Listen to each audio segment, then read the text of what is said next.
Olá, está começando o Alerj Entrevista. Hoje o nosso convidado é o consultor e escritor Ricardo Neves, autor do livro Ruptura, o desafio de inovar para reinventar a política. Ricardo, muito prazer, muito obrigada pela sua presença. Na verdade, esse livro faz parte de uma trilogia que são com os livros Novo Mundo Digital, de 2007 e Tempo de Pensar Fora da Caixa, de 2009. Você pode falar, antes da gente começar propriamente no livro Ruptura, um pouquinho sobre esses dois que você escreveu? A ideia da trilogia foi uma proposta de falar sobre um tema, um tempo que eu acredito que a gente está vivendo, de transição e de transição quase civilizatória. Eu acredito que a gente vai estar passando nessa década que se inicia. Eu não sei se todas as pessoas perceberam, mas agora em janeiro a gente começou uma nova década, que vai fechar em 2020. E eu acho que essa década a gente deve ver uma série de transformações absolutamente radicais. Eu acho que a gente vai ter mais mudanças do que que aconteceram nos últimos 250 anos, desde a época da Revolução Francesa, da Independência Americana e do começo da Revolução Industrial. E a ideia foi de que a gente, na verdade, está vendo pelo retrovisor o mundo do século XX, o mundo da sociedade pós-industrial, e já está entrando naquilo que eu chamo de sociedade digital global. E a ideia dos 3 livros é porque eu estou dizendo que vai aterrissar de barriga lá nessa década, no final dessa década, quem não tiver produzido inovações muito grandes, em 3 níveis. O livro número 1, que é o Novo Mundo Digital, ele fala das pessoas que já estão fazendo essa inovação nos seus estilos de vida, no seu padrão de consumo. Enfim, como indivíduo, você já tem uma série de pessoas que eu chamo de pioneiros do tempo. Você pode dar um exemplo? Por exemplo, as pessoas que já começaram a perceber que nós vivemos num mundo em que cada vez mais o trabalho passa a se chamar projeto. Ou seja, uma coisa que ao longo do tempo vai acontecer, na medida em que a gente entra na economia do conhecimento, é que as pessoas vão ter que se treinar que aquele emprego para a vida inteira, aquela estabilidade, aquilo vai ficar para trás.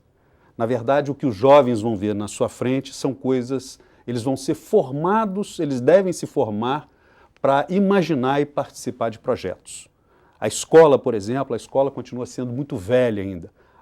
A escola forma as pessoas para ser uma espécie de o que eu chamo zumbi procurador de emprego. Se ninguém lhe oferece um emprego, você está absolutamente ferrado, você entra em depressão, você perde a sua característica, digamos, de alegria de viver. Pelo que você está falando, então, hoje o método de ensino, ele não forma empreendedores, é isso? Ele forma pessoas que buscam emprego. A escola, ela ainda vive naquele mundo da revolução industrial que nós temos que pegar as pessoas e qualificá-los para serem produtivos na medida em que eles encontram um emprego. A sociedade não vai oferecer mais emprego. Cada vez mais a nova geração vai perceber que o novo nome do trabalho não é mais emprego. O novo nome do trabalho é ser projeto. Isso é uma mudança. Os indivíduos que já perceberam, e isso é uma mudança de cabeça séria, quer dizer, as pessoas já começam a perceber que é mais importante você ser pessoa jurídica do que você ser pessoa física. Ou seja, é um mundo mais complexo. Mas essa nova geração já começa a perceber isso daí. Isso é uma mudança. Então, o Novo Mundo Digital, o primeiro livro da trilogia, trata das pessoas, do indivíduo, as pessoas que começam a mudar o seu software mental, a sua programação mental, para dar conta dessa transição. O segundo livro ele fala das empresas e das organizações que já estão fazendo essa transição.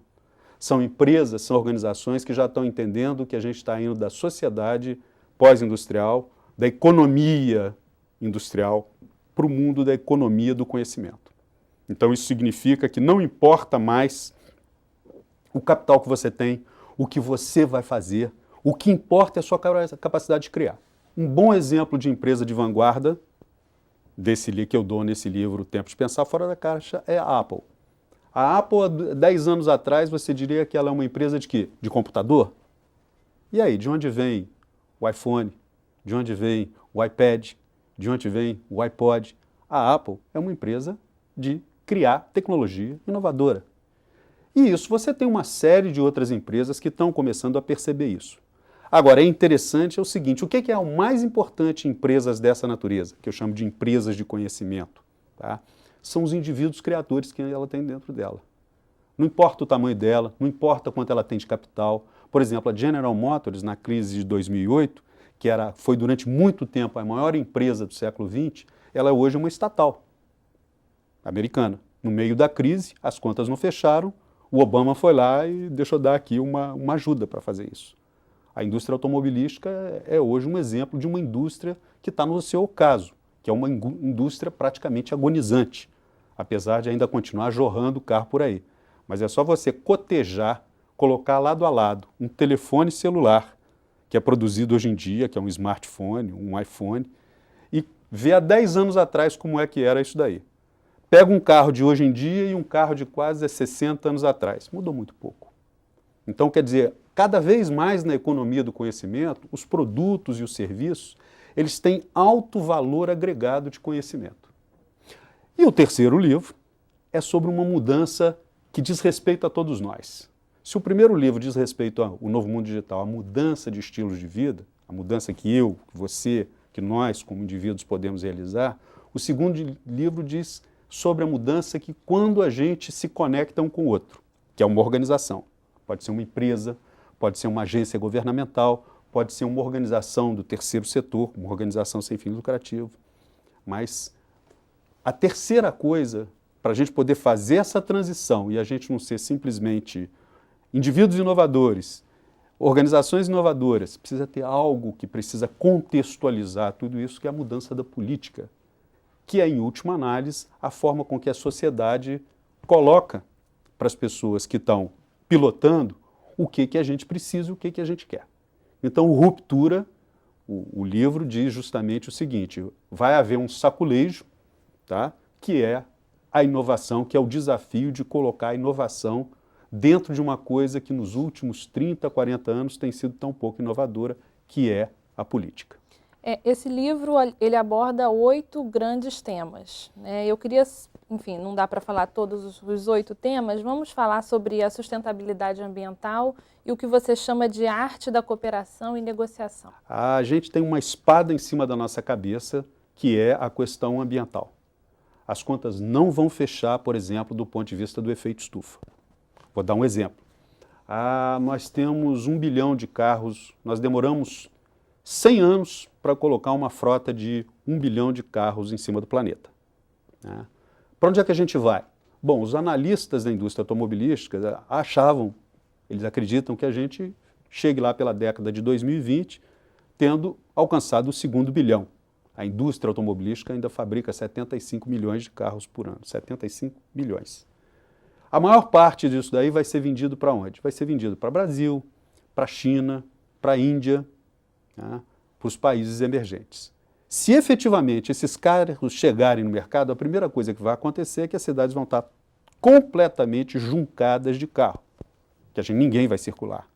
Só para você ter uma ideia, existem circunstâncias até piores do que São Paulo. Bangkok, por exemplo, as cidades na Ásia são cidades travadas. Em Bangkok, todo posto de gasolina, na loja de conveniência, você tem um urinol vermelho, que é aquele que se usa no hospital, de plástico, que se chama Comfort 100. Então todo mundo tem um daquele, porque na hora que você entra no carro, você não sabe que horas que você vai descer.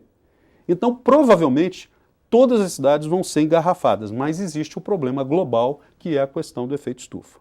Todo carro faz uma contribuição, porque ele consome combustível fóssil, que é o petróleo, e ele é responsável, então, pelo crescimento do efeito estufa. Então, essa é a primeira questão a resolver. Não dá para a Índia, não dá para a China, não dá para o Brasil continuar desenvolvendo como se desenvolveram os Estados Unidos, como se desenvolveram a Europa. A gente explode o planeta. Ou seja, nós temos que entrar, a economia que vai dar certo é uma economia de baixo carbono, é a economia que vai emitir menos gás carbônico. Agora, tem uma outra questão ambiental, que é a questão dos resíduos.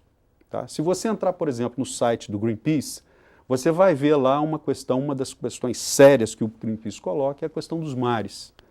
Os mares estão com um excesso de poluição. Tudo que a gente joga, pode ser aqui no Rio de Janeiro, uma garrafa de PET, as correntes vão levar isso para algum lugar do planeta. Ela pode ficar 7, 8, 9, 10 anos à deriva, mas ela vai finalmente se juntar a um mar de lixo. Na costa da Califórnia, nós já temos um mar de lixo que tem a dimensão de 2 Minas Gerais. O Greenpeace já fez uma estimativa, de acordo com as comunidades científicas, de que existem em torno de 500 regiões no mar, que não pertencem a ninguém, nenhum país tem responsabilidade direta, que já são mares mortos. Então nós temos uma série de aspectos na questão ambiental que não estão fechando. Então, se a gente não é só a questão nessa década que vem aí que vai explodir, que é a questão do efeito estufa. Tem uma série de outras questões relativas à poluição que vão fazer com que a gente fique de olho para o crime. Então, essa avenida, esse desafio temático de sustentabilidade, ele é o da vez. Não dá para passar para outra geração. E a arte da cooperação e negociação? A gente está vivendo hoje uma nova configuração que é trazida pela própria, que é levada ao extremo pela internet, que é a configuração de rede. As redes são inteligentes. Por exemplo, no caso, é só a gente olhar no nosso organismo, a rede neural, ela tem a capacidade de colaboração. Então você não tem um lado brigando com o outro.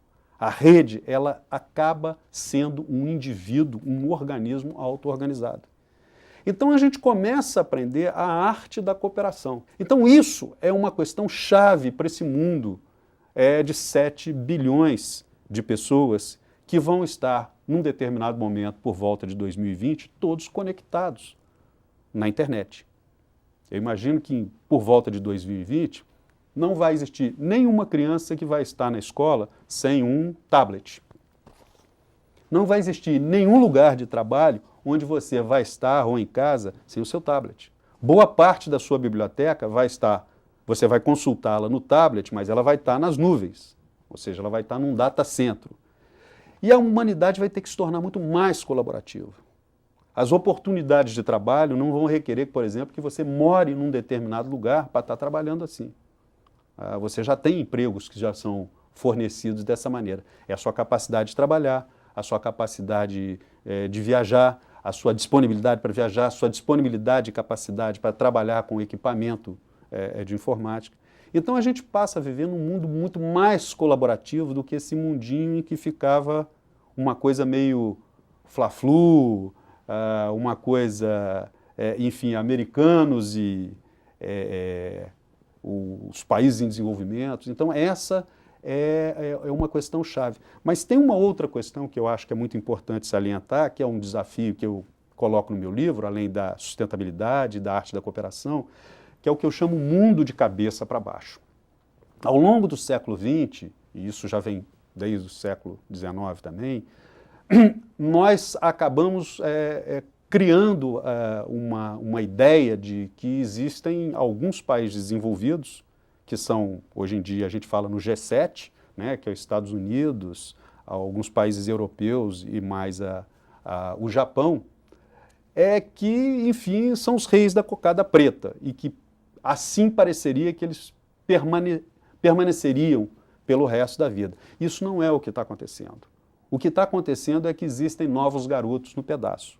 O que está acontecendo aqui no Brasil, em termos de parece que as velas, o vento está tocando a nosso favor, está acontecendo para outros países emergentes. Está acontecendo para a China, está acontecendo para a Índia, está acontecendo para a África do Sul, está acontecendo para a Indonésia, para a Coreia do Sul, para a Turquia, para o México. Esses países reúnem 70% da humanidade. E esses países vão ser os caras da vez. Então, nós vamos ter um novo mundo, que eu chamo de mundo de cabeça para baixo, em que você vai ter os países europeus entrando em estagnação ou em decadência, como é o caso, por exemplo, da Itália. Hoje a Itália é um país claramente decadente, né? Você vai ter países estagnados, como está o Japão, ao longo da década que passou, e, eventualmente, você vai ter, inclusive, os Estados Unidos se arrastando ao longo dessa década, como um país onde a estagnação chegou, né? E aí nós temos esse outro 10 países que eu citei aí, que são a bola da vez e que reúnem 70% da humanidade. Então isso configura aquilo que eu falo que é um mundo de cabeça para baixo. E, Ricardo, o que a gente pode aprender, né, com essa transição das empresas nos últimos 30 anos, né? Que lições a gente pode falar que podem servir de exemplos para o serviço público, por exemplo?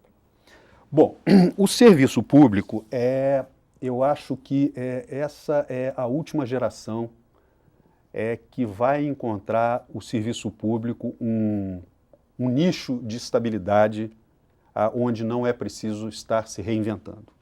O mundo do trabalho, ele vai exigir que as pessoas estejam se reinventando em ciclos cada vez menores.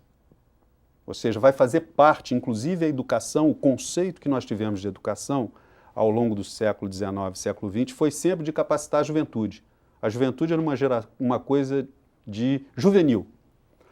A educação que a gente vai ver da agora para frente, ela vai ser permanente, ela vai ser continuada. Ou seja, nós vamos estar sempre... Não é necessário que você vá à escola, você pode estar fazendo a sua formação através de cursos à distância, pode ser a sua escola ou pode ser a sua empresa, pode ser você mesmo que comprou aquele pacote de cursos, mas todos nós vamos ter uma coisa de reciclar ao longo da vida até a hora de morrer. Porque isso é uma coisa genial do ser humano. A capacidade cognitiva, capacidade da gente aprender, ela não envelhece. Você pode estar sempre aprendendo. Então a gente vai estar sempre, as pessoas que vão estar melhor são aquelas que vão ter capacidade de estarem sempre se reinventando. Nas coisas mais simples, seja nos equipamentos que você usa no cotidiano, sejam novos conceitos, novas línguas, novos relacionamentos. Então, isso já acontece para quem está no setor privado. Para quem está na ilha, digamos assim, do serviço público, pode dizer assim, olha, a máquina de moer carne está funcionando lá fora. Aqui para a gente não tem tanto problema. Mas essa realidade vai mudar. Em alguns lugares, isso daí, por exemplo, o serviço militar na Espanha, ele vai até 40 anos de idade. A partir daí você tem que se reinventar para procurar outras coisas, né? Então esse tipo de coisa vai existir também no serviço público. O fundamental é que as pessoas elas vão ter lugar em projetos, veja bem, ninguém vai ter mais emprego garantido, estável, seguro para o resto da vida. Você vai ter trabalho na medida em que você seja capaz de participar ativamente em projetos, de uma forma criativa e colaborativa. Então essas duas coisas são chaves. Qual é a sua capacidade de ser criativo? Qual é a sua capacidade de julgar em equipe, ou seja, ser colaborativo? Isso é o que faz a diferença hoje nas empresas. As empresas estão procurando as pessoas que têm, pelo menos as empresas de vanguarda, né? E, obviamente, as empresas de vanguarda ainda são minoria. Mas cada vez mais a gente observa que as empresas que trabalham como uma federação e não como um exército, que é o arte da guerra, quem trabalha como time, e esse time é de pessoas criativas, e elas conseguem colaborar, tem vantagem competitiva. A gente vai fazer um pequeno intervalo, fique ligado no Alerj Entrevista.